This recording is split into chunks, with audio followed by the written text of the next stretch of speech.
Hey everyone, and welcome back to the Heal with Kat podcast. My name is Kat, and I am your host, and I am so excited to welcome you back to another episode on the channel. And if you are new here, welcome. Like I said, my name is Kat, and I'm a family constellation therapy facilitator, which is a mouthful.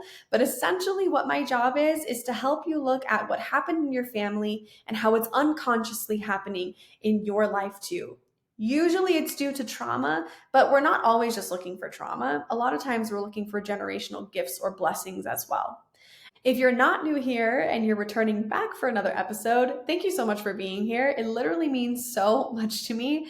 I have been leaning into the podcast space really heavily in the last couple of months. I've upgraded all of my equipment and my quality, and I've been posting a lot more on social with podcast content, kind of feeding out all of the majority of the content that I'm putting out right now.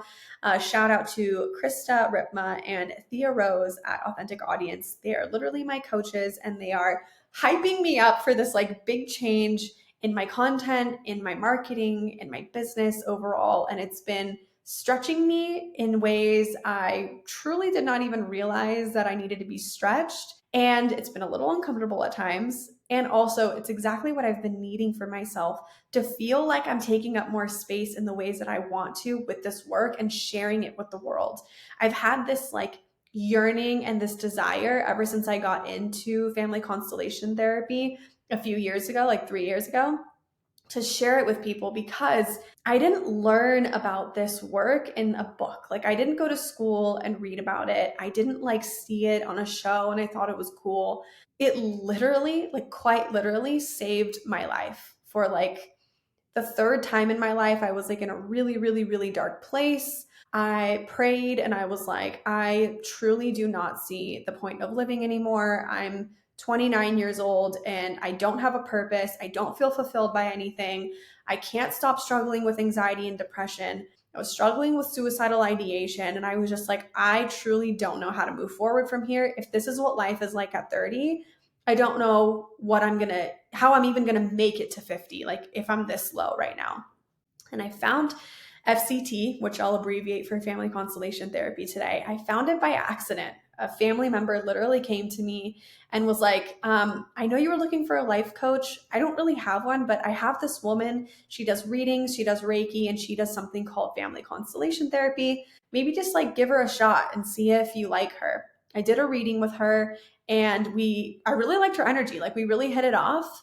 And then I signed up for her 6-month coaching and it was all FCT. I literally did no research on it before. I didn't even know what I was going into. My cousin who told me about this literally was like, don't Google it, don't look into it. She's like, to be honest, I don't like it. She's like, you probably won't like it either, but just give it a shot. Like it might help you.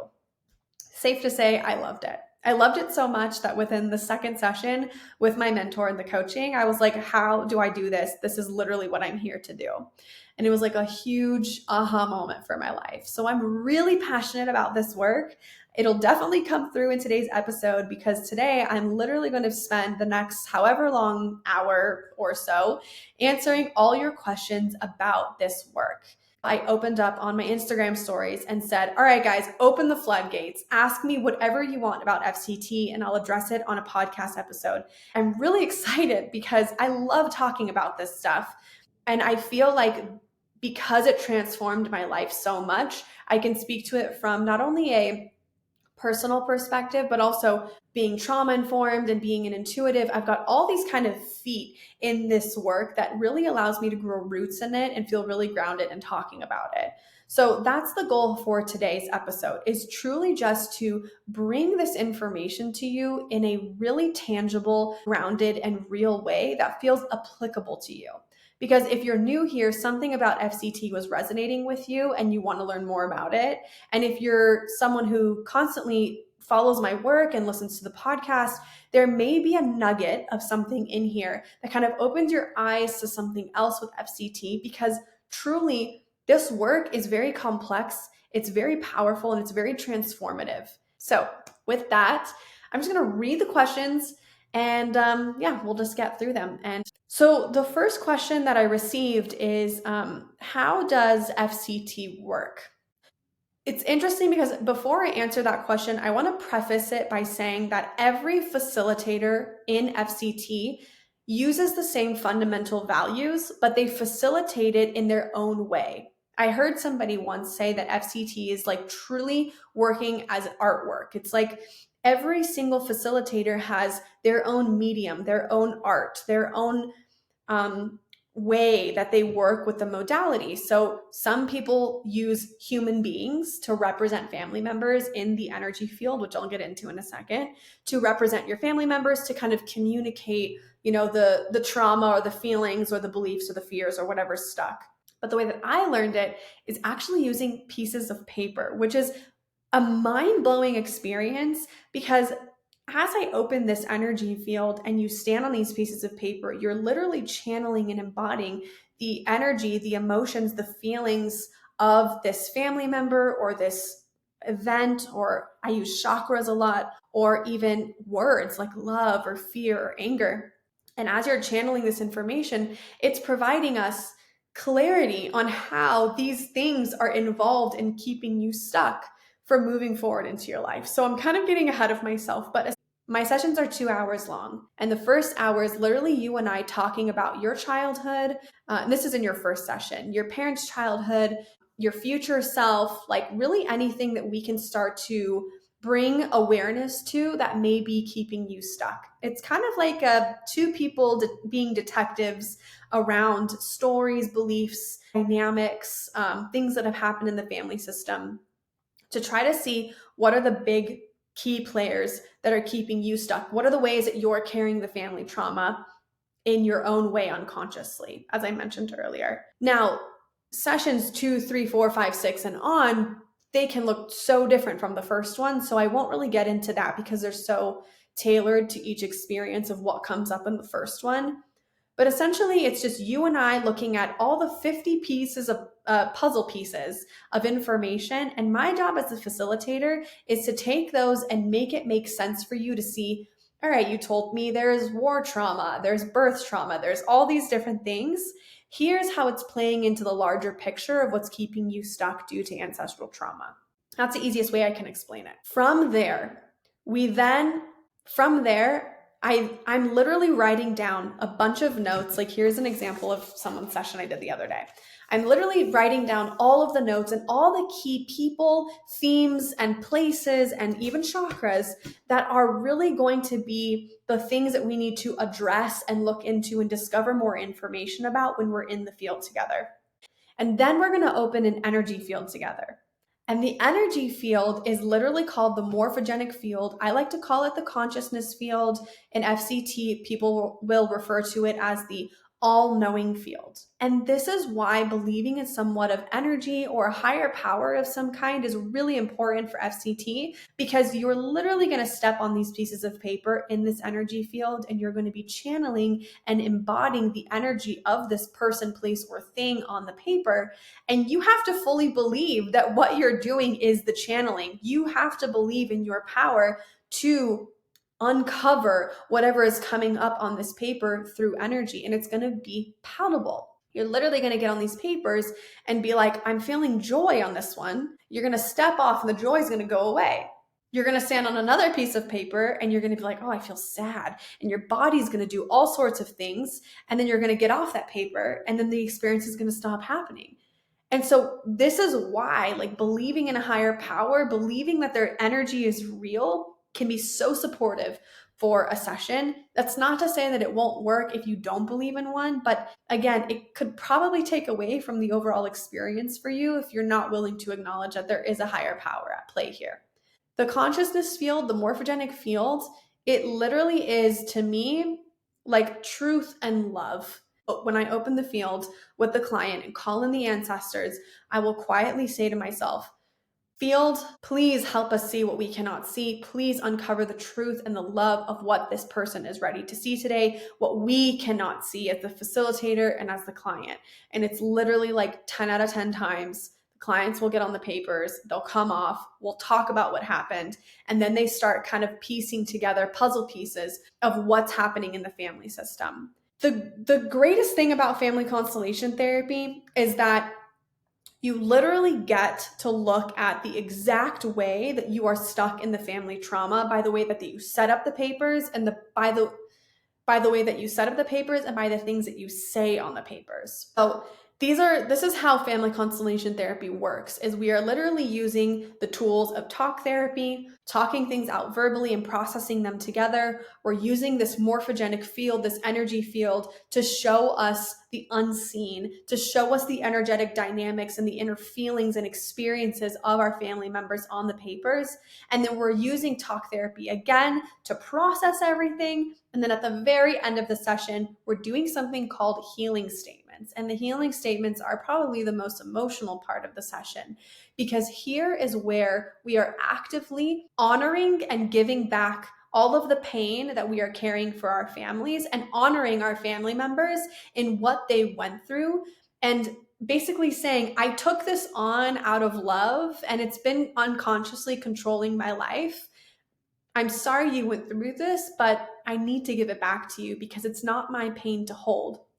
And this is where a lot of people have a very difficult time in the session, because they're like, well, I feel guilty. Like, I don't want to give it back to my family. Like, I don't want to, like, that seems like really heavy for them to hold.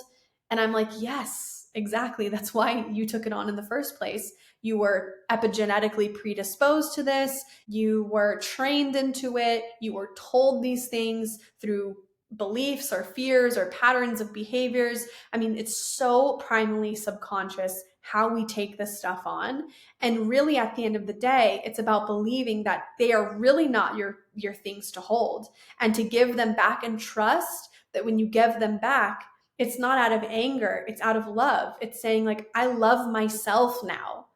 I love myself now enough to know that I don't have to carry this. I can transform it, I can heal it, and then I can give it back to its rightful owner because it's not mine to hold.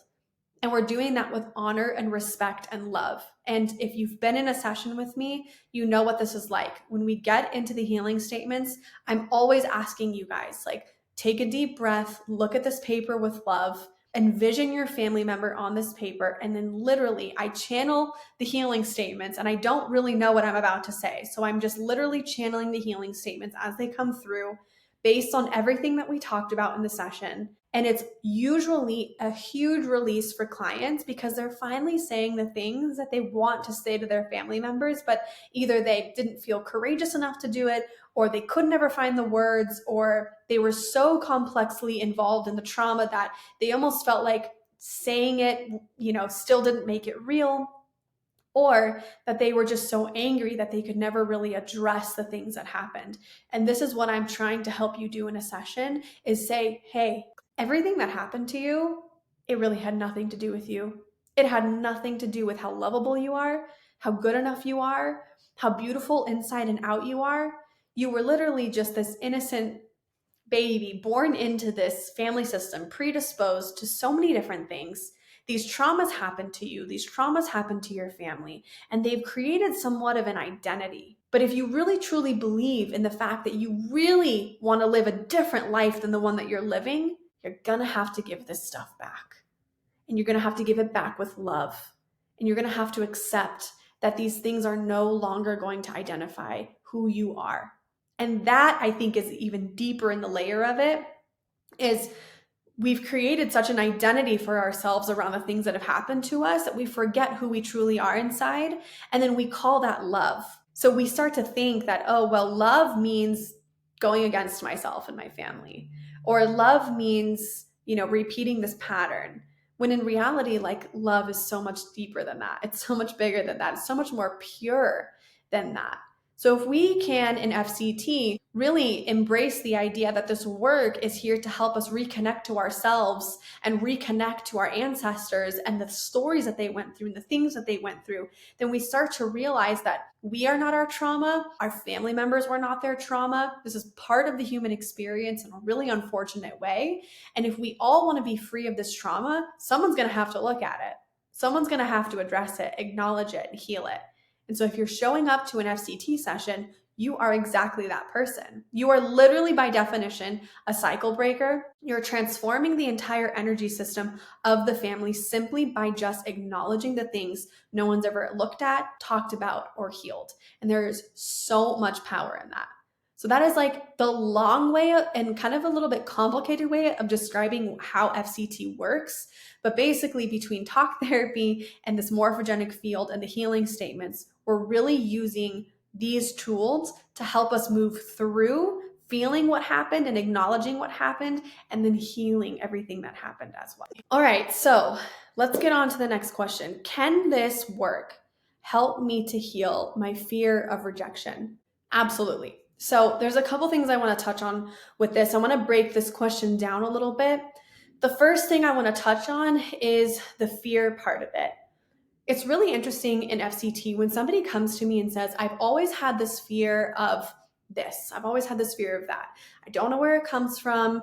I kind of maybe have an idea of some of my own childhood things or things I've experienced in my life, but overall this fear is like my biggest fear and I literally can't figure out how to heal it. Usually there's an ancestral tie to it. And this is true with a lot of things with family constellation therapy. Like if we don't know where certain root causes of things come from in our lives, there's usually an unconscious ancestral connection to it. So first of all, your fear of rejection right there tells me that there may be something ancestrally where everybody has a fear of rejection. Rejection means that we're not good enough, we're not seen, we're not heard, our needs are not met, we're not appreciated, we're not valued, we're not validated in our feelings, we don't feel safe, we don't feel good, we don't feel loved. Like all of these things contribute to a fear of rejection or rejection as a whole. And so before even looking into the traumas of the family system, I want to look at all of the ways that you felt this way with your family system, with your parents first, because that can give us a clue into what may have been happening in the ancestral line. If you have a fear of rejection, what was your mom's fear of rejection? How did that manifest for her? Were you afraid of rejection because you looked a certain way? Okay, well, if you're afraid that you looked a certain way and your fear of rejection comes from that, then we can go back into her relationship with her parents and understand, did she look a certain way? Did something traumatic happen in her family around fear of rejection because of the way that she looked that manifested in that fear? And when we don't heal and acknowledge our fears or our traumas, they become our identity. It's this really backwards subconscious thing that we do. So when we're looking to heal your fear of rejection, we're really just looking at all the ways, what are the themes, even deeper than rejection? Rejection around what? When you look at rejection around what, then you can kind of understand the dynamics that play into that for you and then take it back into the family system and you bring that to a session and we'll put in the field, in the morphogenic field on the papers, all the people that were in the story of that rejection. We'll put in mom, we'll put in dad, we'll put in grandma, we'll put in your aunt, we'll put in the baby that passed early, that you feel like you rejected, or whatever the key players are of this rejection story, we'll put it into the field and we'll literally stand on each person and understand their relationship to rejection. And then when you come off the papers and we talk about it, we'll go back into the healing statements and we'll say, Mom, your fear of rejection of the way that you looked is your fear. I took this on because I love you, but this is not my fear to hold anymore. I love myself. I embrace who I am. I love the way that I feel and look. Looks do not, determine my value. Like whatever the things that we're going to say to mom are, and we're also going to honor her story by saying, I honor you, Mom. I honor the life that you went through. I can see now that your importance on looks came from your insecurity around rejection about how you looked. And then so on and so on. So we're kind of just like addressing mom and then other people in the lineage and their story around rejection. And when we do that, we are literally speaking into existence the love that each person is needing to heal that thing. And we are literally handing it back and saying, this story of rejection, it's not mine. I'm not going to continue it anymore. I'm not going to make rejection my identity. And that's, again, that's the power of a cycle breaker, is literally the person who is willing to say, I am not going to repeat the cycle anymore. But I'm not doing it because I hate you, mom, and I think you're the worst person ever. You're doing it because you're like, I honor the pain that you went through, and I see how it repeated into me. But I am empowered enough to realize that I'm not going to be a victim to that story anymore. I'm just not. Because I know what I'm worthy of. I know what I deserve. I deserve to be seen and valued. And I'm going to stop self-sabotaging, and maybe even I'm going to stop rejecting myself, because an important part of rejection with the mother specifically is if we felt that our mothers turned away from us, we will turn away from our mothers. I think it's so important for us, just like addressing the father wound, is to look at some of the most primal developmental beliefs, subconscious beliefs that we have for ourselves. There's something called reaching out, and there's something called stonewalling.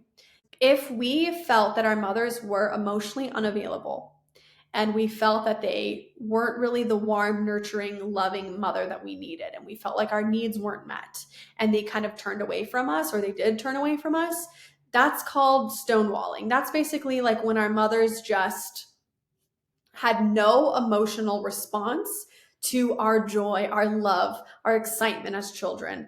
This could be because your mother experienced depression, or she's uncomfortable expressing her emotions, or whatever her relationship is to expression, emotions, joy, love, like all these things that you're mirroring to her as a child. If she doesn't have the capacity to like respond to that, that's called stonewalling.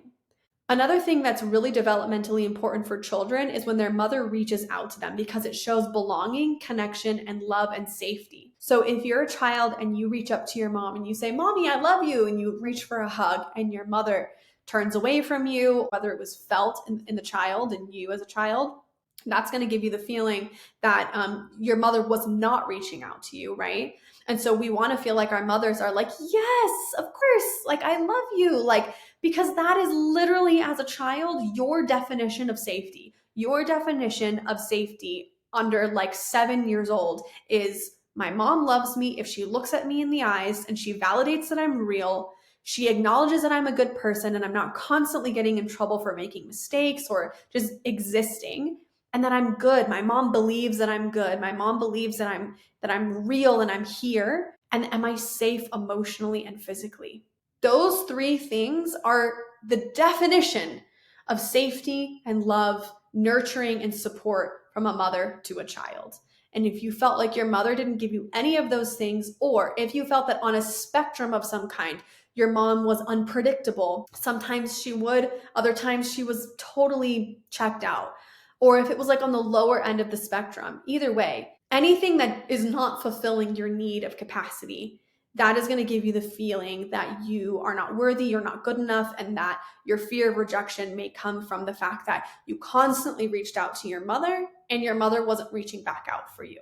So those are the few things that I would look at in an FCT around rejection. The interesting thing is that many times we will attract the same situations and people and experiences in our lives as the rejection with our mothers, by rejecting ourselves, by going for things where we in life, like jobs or partners or friendships or things, just anything in life where we know that we're going to get rejected, even though it's deeply subconscious, because we know that in some capacity, we know we want the thing, but we also don't feel good enough and we don't know how to meet it halfway. And so we're just going to be like reaching for it, and then it's not going to reach for us back. And we're going to be like, oh, never mind, I don't want it anymore. So you're going to get really good at rejecting too. You could. I mean, I don't want to say you will, but you could. So hopefully that answers your question with rejection. Rejection is just, it's a really interesting concept. And again, I'm trying to keep this really general. If you were to come to me in a family constellation therapy session, I would want to look at and talk about all of the significant ways you feel rejected in your life, for what reasons, and then kind of bring that back into the family system. The next question is, what's one thing you wish everybody knew about family constellation therapy? Oh my gosh. The one thing I wish everybody knew is how real the field is, how real the morphogenic field is.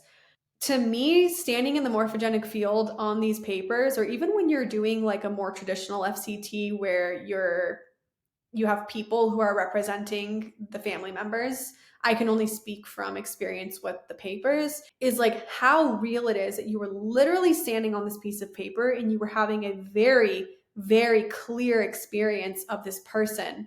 And I didn't mention this earlier, but the interesting thing about the way I do FCTs is that you don't know what paper you're standing on. It's blind. I do blind constellations. So essentially, you're standing on a piece of paper and you may think that it's you, but it's actually your mom. And if you knew that it was your mom's paper, you'd have preconceived notions about your mom, right? But I want you to have a real experience in understanding mom from an energetic perspective and understanding her experience from a different perspective, basically. So that's what I love. And that's what I wish everybody could really experience, is being in the field on the papers and realizing how real it is. Because the number one thing that I hear after people get off the papers and I tell them who is who, they're like, no way. They're like, oh my God, that is exactly my mom. Oh my God, that's exactly my dad. Oh my God, this is this. And that's all. Like the confirmation that you get after being on the papers when you're like after you step on them is insane. Like you're just like, oh, okay, so this is real. I'm not making this up. Here's the way that I think about FCT.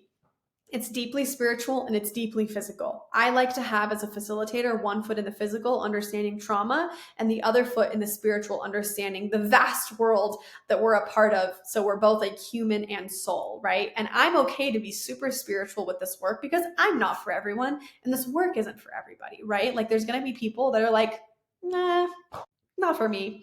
I'll heal my family like another way. But the way that I get really stoked about this work is the spiritual perspective, because you stand in this field and you just embrace the soulic nature of who we truly are inside. We are literally souls having a human experience. And so when we think we're not very intuitive, or we're not very, we're not very intuitive, if we stand on these papers and we have the belief that we're not very intuitive, we're literally discrediting the actual one thing that we really are at our deepest core, at our deepest soul level. We are all intuitive. We are all telepathic. We all share and exchange energy. It's just that it's harder to do when we come into our human experience because there's density and Earth is just a different place. But people who are like, it's so cool that you're an intuitive. I'm like, yeah, so are you. You're actually probably just as intuitive as I am.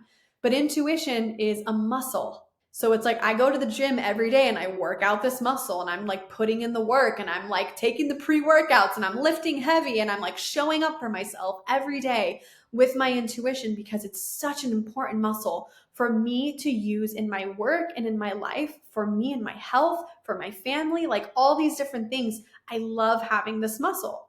So if you're somebody that's like, I don't really consider myself intuitive, why would I get into the field and stand on these papers? Like, what if I'm not good enough? It's like, trust me, I've seen the least intuitive people come to this work and they're like, yeah, I'm not really sure if I believe in this. And they get on these papers and they're like, whoa, this is weird. Like I'm having a very tangible experience. And when I step off the paper, that experience is completely gone. So that's the one thing I wish everybody knew about FCT. The field, the power of the energy field. Okay, the next question is, what results can I expect from this therapy? Ooh, this is a good one.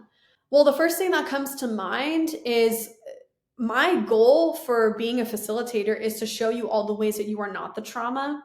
I may have touched on this a little bit earlier, but I feel as though when clients come to me and they're talking to me about all the traumas, I see it as like a mud exterior, or like an armor, or like this protection shield around them. And they're like walking around with this like big metal armor. And they're like, oh yes, I'm this, I'm that.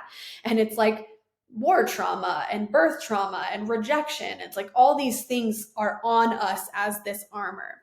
But underneath that armor that you're carrying is the true you, the soul version of you, the aligned version of you, the loving version of you that is fully healed, the aligned version of you. And so my job as a facilitator is to help you see all of the ways that you are not the things that you are carrying. And when you finally release those, the number two things that I really feel are the most significant experiences as a benefit from this work is freedom and love. You come into more love for yourself, love for your family, acceptance. Like these are the things that we're kind of like looking for with ourselves and our family. And then freedom. Because when you finally take that layer off, you finally feel like you can breathe again. And you're like, oh my God, okay, I'm not that thing. That thing just like happened to me, but it like doesn't define me. It gets me a little emotional, but just to think about the freedom and the liberation that I've experienced in my life from doing this work, it's truly changed my relationship with myself. I was never somebody that really loved myself. I didn't even know what that was. From a very young age, I feel like I was always looking at everything that was wrong with me, everything that I could do better, that I could be better at. I was never enough. I had all these expectations on me. And I finally just got to this place with FCT where I realized all of these expectations I'm carrying about myself, they're not me. They don't even belong to the parent or parents or people in my family that kind of said, here's this pain I'm carrying, like you carry it too. And that's what our families are doing. Our families are unconsciously saying, I have this wound, it's really heavy, and the only way that I feel better carrying it is if I ask other people to help me carry this. And so I'll never forget when I did my first FCT, it felt like unzipping everyone else's shit off of me. It's really what it felt like. And a few days before I did my first FCT, I had written in my journal all of the things I felt shame about. I mean, it was a lot, like an unhealthy amount of things I felt shame about. My body, things I had done, things that I had thought, like just the human parts of me. I have felt so much shame in my body. And I was crying after the session, just like sobbing. And I went, grabbed my journal from underneath my bed. I opened it up to the page with all the shame. And I was like, I had this light bulb moment. And I was like, what's not mine? I'm literally going to cross off like what is not mine. And I literally crossed off almost everything. I think I kept like 3 things. And even those 3 things, I felt like they did come from something, but they were more like self-inflicted, which could be rooted back to something else. But the bigger picture of this story is that like everything that I was carrying from my family was like shame and shame and shame, and you're not good enough and you're never going to be good enough. And that first session was just like, zoop, none of this shit's mine. None of this shit defines me. And that is why I say liberation and love are the 2 biggest results or values or experiences that you'll have after this work. It's a lightness. It's a lightness in your relationship to yourself and your family, because you realize it's just things that happen to us. They're just literally things that happen to us. It's hard to say that with things like addiction and abuse, because those are detrimental things to a family system. So please take what I'm saying with a grain of salt. Addiction and abuse are very different situations, but to a certain extent, and to a certain extent, liberation and love are just direct results from this work. But I will share that one of the other things that I hear very commonly after FCTs is people will say, my triggers with my parents and my family members have lessened a ton. I just went and got my eyebrows done, and I did an FCT for the woman that does my eyebrows. She said to me after our session, when I saw her in person, oh my God, I saw my dad for Easter and he didn't trigger me like he used to. He would do things that used to trigger me, and I would just be like, yeah, I understand now. Like that intensity between your family members, it just kind of softens, and you're just like, oh, like I don't see you as this like person who's trying to hurt me anymore. I literally now see you as this person who was hurt by your own traumas, and you just pass them down to me. But because I've healed that cord between us, because I've healed in myself the resonance to the trigger of those traumas, it doesn't hit me like it used to. And I really believe that we'll never be fully healed from every single thing that we go through, especially with family. I mean, I've done FCT for 3 years, and there are definitely things that are more sensitive for me with my family members. But even when those things are a little bit heightened and I do get really sensitive, I'm able to be like, okay, this feels real to me. I'm validating like how I feel in this moment. And also, like, remember, this is really not personal. This is you know where this comes from. This really isn't as personal as it feels right now. And there's something about the maturity in that statement that I'm just like, oh, okay, this is not mine. I'm not going to carry this.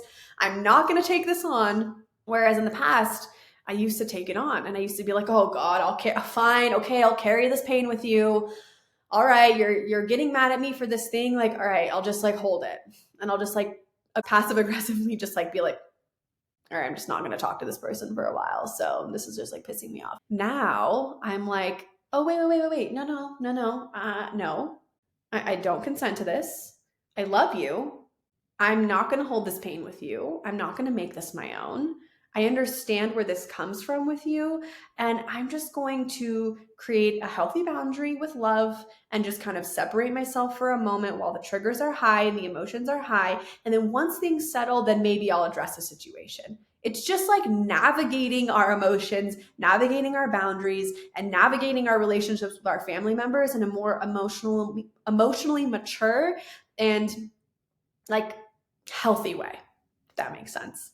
Okay, so the next question is, how can I heal my relationship with family without them being present in the session? Okay, so we'll take it back to what I talked about with the pieces of paper. That's exactly how you're going to do it. Each piece of paper is going to be the energetic embodiment of mom, dad, grandma, grandpa, like whoever we're choosing to address in the session that has to do with what you're bringing to the session. And then we just basically step into their shoes energetically. We understand their experience around what we're working on.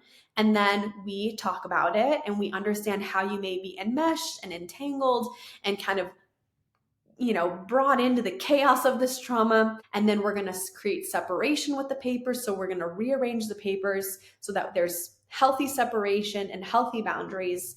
And then we're literally going to speak to them about healing the things that you are choosing not to carry anymore. So that is the way that we are addressing it. I get this question sometimes and I'll address it really briefly because it's part of the sessions that I do. Yes, I can do mediumship. Yes, your ancestors might come in sometimes. It is possible. When they come in, they're usually family members that have crossed over, although there has been like maybe a handful of times where someone's soul has come in and they're still alive and they like sharing information. But sometimes the ancestor that wants to come in during a session is maybe not the ancestor that you want to hear from. I'll never forget one of the first FCTs that I did was for a very good friend. Her grandfather was a very abusive man, just a horrible track record in his life on earth. And he came in during the session and he was telling me and showing me what he looked like, and I was validating it with the client. And she was like, that's weird. Like, why is he coming through? Like, I don't really, like, he really hurt my mom. Like, I don't really know why he's here. And he was just coming through and saying, I'm here to acknowledge the resolution that you're bringing to the family system, and I'm here to support you. And I really believe that when our ancestors cross over and they're able to come out of the human body, come out of the earth experience, come out of the human experience, and they work on themselves a little bit before crossing over and going through the light and all the things, they're really able to see, oh man, did not handle that lifetime very well. Oh, one of my ancestors that I love, because they do love us. It's this weird, sometimes backwards dynamic with our family members where like our abusers will be like, but I love you. And you're like, you're abusing me. You're an addiction. Like, what are you talking about? How can those two things exist? They can. That's really at our core. We are love. We have to believe that people can still love us and harmful things can happen. It's backwards. Some people may really disagree with me on that, and that's okay. I'm totally okay with that. I've been in this work enough and I've worked with enough clients to know that even the most heinous abusers and the things that have happened, because you're in this family system, there is this inherent energy of love that just connects all of you. I will defend that until the day I die. But these ancestors that come over or that cross over and they come into visiting me in a session, they're really just coming in to say, I see you. I acknowledge you. I'm here for resolution. If you need me for anything, I can help. But most of the time, they're coming in and just saying, thank you. Thank you for doing what you're doing. I'm recognizing you. You're important to me and I love you. And it's beautiful. Like half the time when I'm channeling and doing mediumship, I end up crying, which is like kind of crazy, but it's literally this overwhelming feeling of love that our family members are like, sorry, I know what I did. I'm literally so aware of what I did. And like, I have the courage as a soul to face you and say, I'm here and I'm saying, I understand what I did. And they benefit from the healing that you're doing because this work, not only it ripples out into the family system epigenetically in our bodies, 14 generations behind us, in front of us, but also energetically because we are part of an energetic cord or an energetic vibration within a family system. I have a crazy story about this, which is really, really interesting. This is like, I feel like spirit has been preparing me for FCT my entire life because there's certain experiences that I've been through in my life where I'm like, oh, I only understand this thing you're telling me because I went through this thing in my life. Here's the example. The night that my grandfather died, I wasn't in San Diego. I was living in San Francisco at the time. And I didn't know how serious it was when he was passing. I just knew my dad said, I'm going down to San Diego. He's like, I'm going to go see Jiddo, which is his grandfather in Lebanese. And I'm going to go see him because I think he's going to pass like soon within the next like few days. But when he got there, I think he realized it was like basically going to happen like right then and there. I didn't know any of this. My dad, of course, he's in the moment. He's not thinking about communicating every single detail to us. He's literally witnessing the passing of one of the greatest human beings on this planet, in my opinion, was my Jiddo. And my dad and his siblings like worshipped their parents. Like they could literally do no wrong. And they loved them so, so, so deeply. There's so much loyalty in this family with my grandparents. So my grandfather passed, and apparently I found out later, the hour that he passed, all of a sudden, I got the craziest vertigo. The whole room was spinning. Everything was dizzy around me. And literally around the moment that he died, all of a sudden, I went to the bathroom and I just started throwing up. And I felt like this deep loss in my body. And I was like, oh my God, like, I mean, I have goosebumps talking about it now. I was just like, oh my God, like something is not right. Like, did I eat something bad? Like, I had no clue. I was literally in college. I was like 19 or 20. I had no clue about any of this spiritual stuff. Within less than an hour, my dad texted or called us and said, Shinto just passed. And there was this little voice in my head that was like, is it connected? And then much later, obviously, when I got into FCT, Spirit was like, you felt the loss of such a powerful person in your family system because families are connected to a certain vibration. They're all connected with each other. So this is the real energetic part of being in a family system that sometimes we don't acknowledge or recognize is how deeply we can be entangled and enmeshed in our family system. Now, would those things have happened to me? Would those things have happened to me had I done FCT before? I don't know. I truly don't know. I'm not going to play the what if game, but I do know that those two human beings had such a deep impact on me being on this planet and our relationships together and how much I communicate with them after they passed. I mean, right after my grandfather passed my Jiddo, like we would see white owls all the time. And I just knew in my heart it was my Jiddo. I just knew. And then my uncle went to go see a medium and she confirmed it and said, whoever's seeing owls in your family, which was me and my uncle, that's your dad, like in your dad and my uncle's dad, basically. So my Jiddo and my teta, my grandparents, that's them visiting you. Next question. Can you talk about healing trauma around hypermasculinity within your maternal line? Yes, I definitely can. But first and foremost, if you're interested in listening to a podcast episode about it, I interviewed my friend and my neighbor, Margot, where we talked about what we healed in her family and maternal lineage. And it's all about being trained into masculine energy. It is so common in our society to see overly masculine women, especially in the last 100 years. I feel like women have strayed away from their feminine power and the archetype of this nurturing, loving, divinely human woman that we have lived in for thousands of years before modern society. Like all of the things that have happened in the last 100 years, women have really been kind of shaped into this weird box that society has created for them. And I'm not going to sit here and like blame men, because that would be literally doing the opposite of what men need. Like I'm not a feminist in the sense that I'm like, fuck men. I'm a feminist in the sense that I believe in the power of women and how truly powerful we are. And also that most men are carrying around these toxic masculinity wounds that need to be healed, that can usually be traced back to their relationship with their mothers.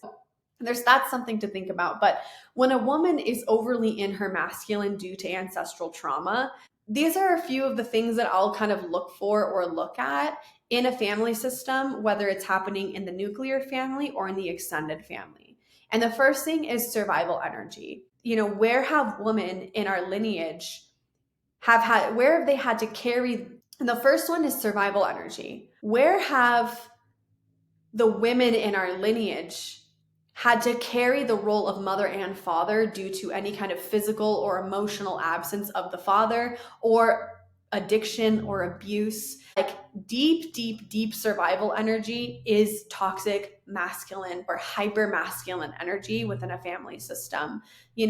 I am of the belief that women and men, like, they coexist together and they support each other and they play different roles in a traditional gender relationship, and that the men carry energy for certain values and the women carries energy for other certain values, and this is how we balance out each other within a relationship. This can happen in same-sex relationships as well. It's just mostly about the energy that the person is carrying. If they're, a woman, but they carry more masculine energy and they're in a same-sex relationship, as long as the energy is balanced between the individuals in the relationship, it doesn't just apply to men or women, it could be same sex as well. But I'm talking about the energy where if you're hyper independent and you always have to be on your own, or you were raised by a single mother, or you're a single mother yourself, sometimes that can create men aren't safe. I have to rely on myself. I can't trust men. Men don't show up for me. That could even be translated back into father wounds. So those are the kind of things that I'm looking at when it comes to hypermasculinity within the lineage, the maternal lineage. Hyper independence, if the childhood home was not safe or loving or nurturing or warm. So I feel, especially in the last 100 years, with the rise of like feminism and women equal in the workplace and trying to break through the glass ceilings, like financially and in the corporate world. But if women in your lineage felt that they had to be one of the boys to belong to a family system, to belong to a community, to stay in line, to be a part of something, to feel connected and be accepted and get validation in the family, that's a really, really big one. I see this a lot with millennials, grandmothers. So like they were in the war as like an army nurse or like an engineer or a tech person, or they were the first woman in their family to like do this thing that only men were doing. That's awesome. Like we don't want to discredit that. We want to like honor that to the highest extent. But sometimes they lean so far into that their feminine energy kind of just gets like left to the wayside, and they are surviving so much in that like, I have to be good enough, I need the validation, I need to keep climbing, that they almost say like, I just don't need my feminine energy. And when you continuously don't need that beautiful feminine energy, then you're just going to be in the hypermasculinity of the family system and of yourself. Misogyny, huge one in the family system. Women aren't valuable, women aren't put down, women have to look a certain way to be accepted or loved. Again, last 100 years of societal trauma that we've been going through, and then social media in the last like 20 years, big time. I mean, if you really know misogyny and you pay attention to misogyny, it is all over social media. It's actually sickening. Hypermasculinity can also show up in the family system when there's sexual, emotional, or physical abuse where a woman's power was literally taken from her. This is where FCT is really important, because there have been a lot of FCTs that I have done where we actually put the abuser in the family, either if they're in the family system or outside of it, we'll put it in the field and we'll literally say, I'm giving this back to you and I'm taking back my power. And that's a bit controversial. When I first started doing that, it felt very aligned to do that, but it's controversial because I really have to get permission from the client. Are you ready to address the abuser? And if they say, no, I'm not, and there have been people who say, I'm not ready to do that, I will never, ever force a client to face someone in a family system or outside of the family system they are not ready to face. But there have been a handful of women who have said, yeah, I think I can do that. I think I'm ready to give that back. The power in that is really, really beautiful. And being able to say, how you passed your trauma onto me, how you made me hold your trauma with you. I'm not holding this anymore. I'm giving this back to you. And maybe it's not with love in this situation. Maybe it's just like, I'm actually giving this back to you because I love myself. So there is a level of love. It's just not like, I love you and I'm giving it back to you. It's like, I love me enough to like stop holding this.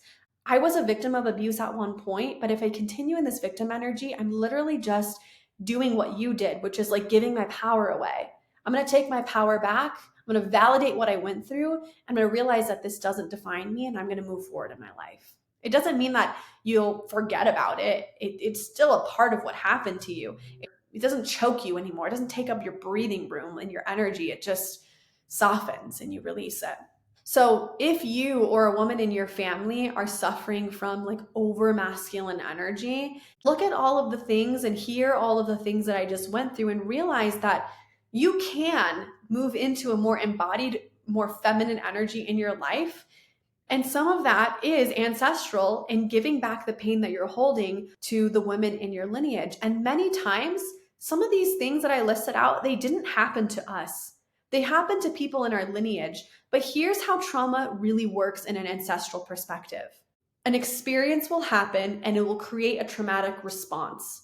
If that traumatic response is never healed or acknowledged or looked at, then it creates a belief, a fear, which then creates a pattern, and that pattern becomes energetic and epigenetic. And then not only does it get passed down to us in our minds and in our bodies with epigenetics, but it then creates a ripple effect of vibration in our family system. And so it could be 3 generations behind you, there was some kind of abuse or there was survival energy with something that happened and no one ever looked at it and everyone thought it was normal and everyone kept repeating the pattern. And then all of a sudden you wake up and you're like, I really want to be a mother. But every single woman in my family system has rejected the idea of being a mother because they've had to survive to fit into the family system because there was misogyny and women weren't accepted for who they were and they had to play very traditional roles. So the fact that I want to be a mother means that I won't belong to my family system because no one's ever embraced being a mother in the last 100 years. But I'm experiencing a block around accepting that I want to be a mother in my mind.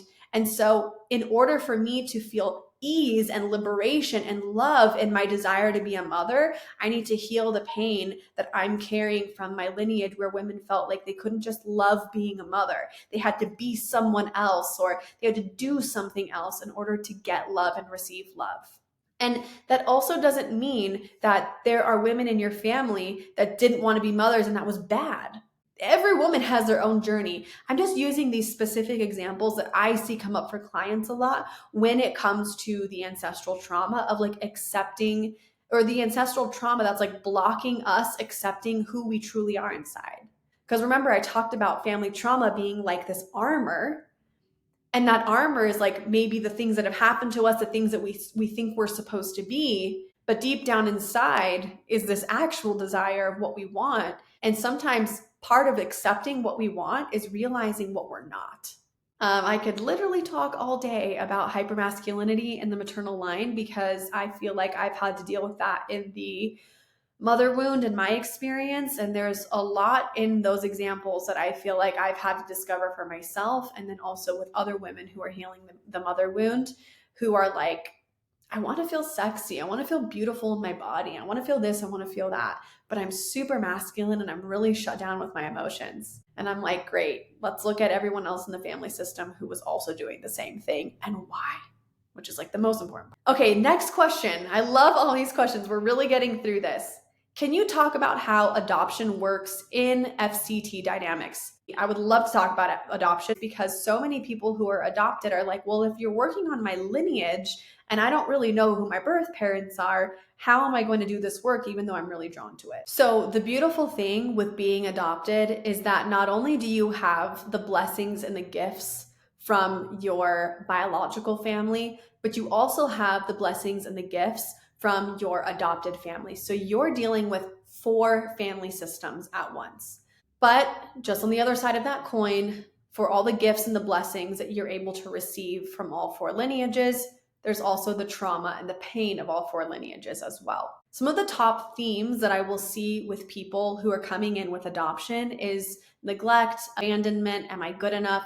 Who do I belong to? Who am I? Like there's a lot of like question about the self, where do I belong? And I didn't touch on this really earlier, but belonging is one of the biggest things that we look at in family constellation therapy because the ways that we belong with our family help us to feel real, safe, good, and loved in the family system. I just finished watching This Is Us on Netflix. If you haven't watched that show, I strongly recommend it if you're adopted and you're listening to this, because it really can bring you, I think, some perspective and clarity and maybe comfort around the experience of what it's like to be deeply loved by an adopted family and to feel deeply safe and good, but also to struggle with the idea that you know that you're different from them in some capacity, or that feeling of, I know that I'm loved, but why do I still feel this like gap, right?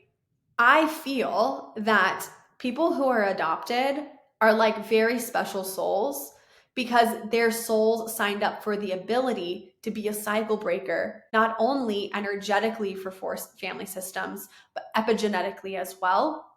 And even if you don't know a lot about your birth parents, genetically, we may be predisposed to certain traits or behaviors, and you may experience discovering those as you get older. Like, oh, this doesn't run in my adopted family. You're like, I'm having these health issues, and these health issues tend to be genetically predisposed. So you're kind of like looking at all of these things that you may be predisposed to with certain traits or behaviors epigenetically. But the environment that we're raised in can shape us just as much as the epigenetics that we come from. And the nice thing with epigenetics is that it's DNA traits and expressions that are flexible. So just because we're like born into a family with obesity or anxiety or depression or heart disease doesn't mean that we're stuck with those things.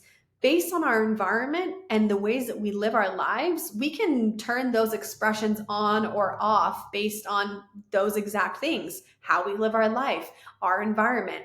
So if you're adopted and you're really interested in family constellation therapy, but you're not sure like how we would address the family system because you have like 4 sets of parents, or 2 sets of parents rather, then the best way that I could describe it is that we may have to break your session up into 2 parts. So like part 1 would be your adopted parents, and then part 2 would be your biological parents. So they'd be 2 separate sessions. If you don't know anything about your biological parents, it's possible that I can put in the field you, biological mom, biological dad, and we can use the field to show us with truth and love if you're stuck in an epigenetic trait or an energetic trait that you believe may come from your ancestral lineage through like your genes in your body. But I say also too, just on the fact that I touched on that our environment can shape us just as much as what we're genetically predisposed to. I'd also want to address your adopted parents because there could be things that you were affected by in the home growing up that helped mold and shape you into who you are that are traumatic or that are, more positive. And so I think there's like, it's a yes and situation of like, yes, you can do FCT, and we'll probably have to do 2 sessions just right off the bat, knowing that you have 2 sets of parents and 4 family systems that we're addressing. But just remember, all the more reasons that you literally get like 4 times the amount of gifts from your family system compared to people like me who are only working with 1 set of parents or 2 individual people. Okay, how do I not revert back to the 16-year-old me when I go and visit my family? Okay, so a couple things with this question. 1, what happened to you at 16 years old? That's my first question, because the fact that you're literally pointing out a certain age shows me that there is an age that something may have happened to you that you are conscious or unconscious of that shifted your relationship with your family. So what happened at or around 16 years old that made you shift your belief with your family system or need a lot of space from them? Also, developmentally, look into the things that you're going through that typical 16-year-olds are going through, where you could Google it, like developmental stage of a 16-year-old, read through everything, and then point out, okay, wait, I didn't get this. Oh, I needed this. Oh, I missed out on this. That's how you can start getting really curious about maybe some of the ways that your nuclear family's trauma may have affected your development. But ancestrally, I think it would be important to look back into your family system and see if mom, dad, or your grandparents on either side had something significant happen to them at 16 as well. I'm about to actually launch a mini course called the Age Mapping Workshop. It's coming out in the next a month. I'm just reviewing it with my business coach right now, but it is exactly around this, looking at certain ages in the family system where trauma happened and the theme of what happened and how that created an epigenetic and energetic pattern or trait that's been passed down to you. So that's what I would go into specifically. If you're calling out 16, what happened at 16? If you were to come to me in an FCT and you brought this question to me, I would literally put 16-year-old you in the field, and I would want to understand what happened to 16-year-old you that keeps showing up in the family system. And I would put your parents in the field and maybe even siblings if there's trauma related to siblings. And I would look at how that 16-year-old you reacts to the family system around you in the field, because we would probably get a lot of wisdom and guidance from that 16-year-old and do a lot of healing for her as well.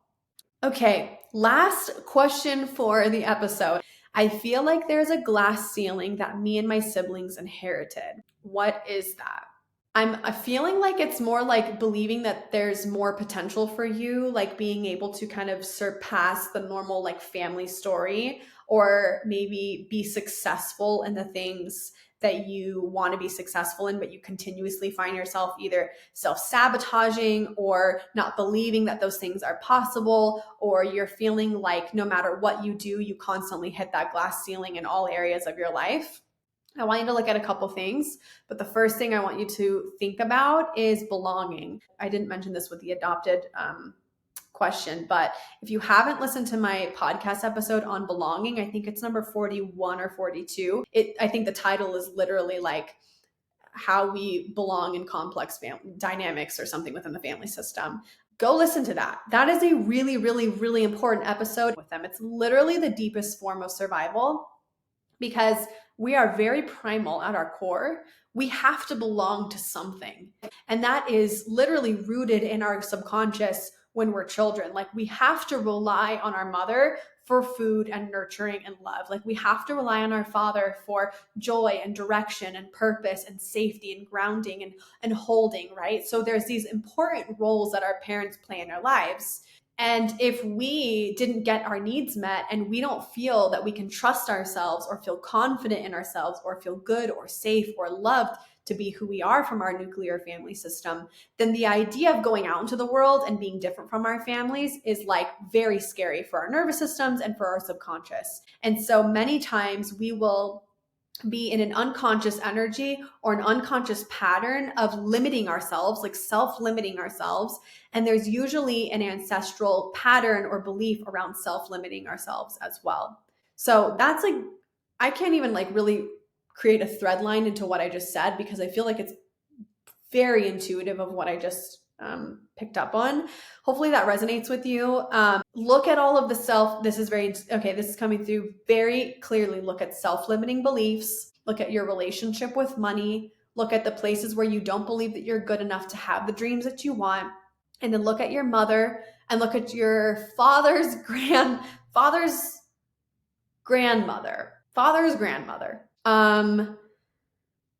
There's something around that where they're showing me they're showing me from the left side and the right side, which is mother's side and father's side. They're showing me two cords of people from the mother's side and one cord from the father's side. And they're showing me that there's just significant stuff that you're entangled with through that. And if you ever felt called to FCT, we could definitely address that glass ceiling for you as well. All right, guys, This has been so fun. I feel like I went on so many different tangents, but answering these questions were really, really like the highlight of my week. Okay, guys, so this episode has been so fun. Thank you so much for submitting all of your questions. I'll give this a try maybe in another month and see if some new questions have popped up based on this episode. But if you submitted a question, thank you so, so much for supporting the podcast. And if you're here listening, thank you as well. And I hope that this information for you today, it provided clarity and guidance for you. So if you like today's episode, don't forget to rate, subscribe, and review the episode. Screenshot it to me on Instagram and DM me and let me know that you listened to it. Or go comment on YouTube and let me know what you want to see more of in the next episode. It is such an honor to be able to support you, guide you, and share this wisdom with you through the lens of family constellation therapy, this work that I love so much. Thank you for supporting the podcast, and I will see you next week.